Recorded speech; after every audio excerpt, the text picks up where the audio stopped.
That when I was at university in the 90s studying psychology, there were studies that showed that religious and non-religious, I'm not sure how objective these studies were, I haven't looked into it since then, but they showed that religious and non-religious people, when tested for altruism, especially if it didn't include people that shared their DNA, were about the same.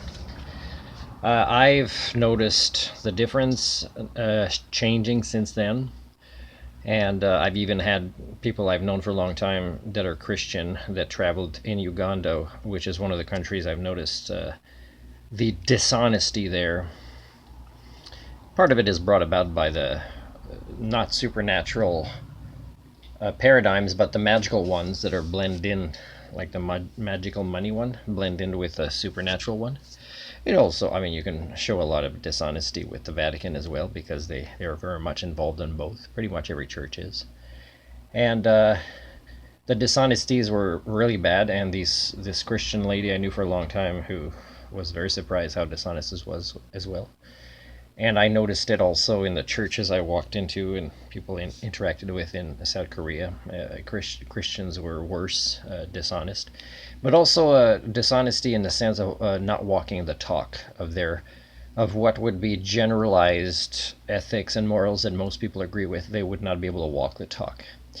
So a lot of people think they're going to heaven because they can convince themselves in all sorts of ways that they deserve to go. How do I know they can convince themselves? They've convinced themselves there's a heaven. So, of course, the next step is most certainly easier to convince themselves they're going there, no matter what they do. But like you meet older people that have been religious all their lives and they're questioning now if they're going there or not, but also if their brains are somewhat capable of various forms of intelligence, they're questioning their entire lives in relation to this, right?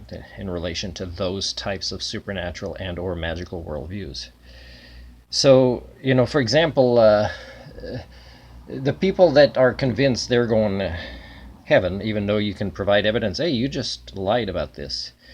But it's easy for them to have convinced themselves of this lie, even though they're somewhat consciously aware that they're lying when they're doing it. And then they will fight to convince you not to save a place in heaven, as if somehow if they convince you of their lie, the place is assured. It's just they need to kind of defend the image of who they are. So they will attack you by convincing you, even though, for example, they'll say that car is red and it's green and you're both kind of leaning on it as you're talking about it, and you both know the difference between red and green. It's the same thing. This is what I see every day. And it's worse in people that are rednecks that vote conservatives, for example, right? So, or religious parties.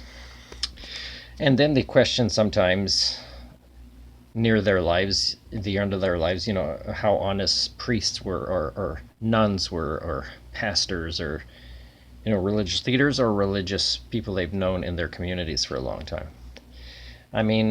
There are reasons to change priests and pastors' communities that are very different than changing, let's say, an RCMP officer's community, right? Rotating them. There are very different reasons to ask about that. But the people that convince themselves are going to heaven can sometimes be sitting right next to each other in church.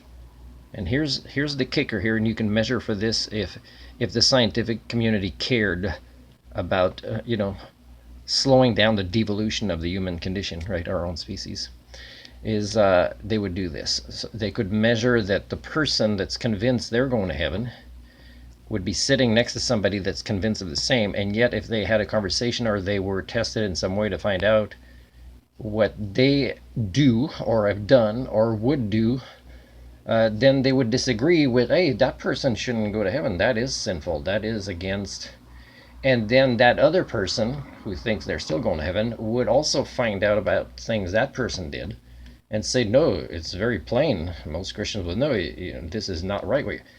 Of the other person also convinced. And that's one way to measure that once you start believing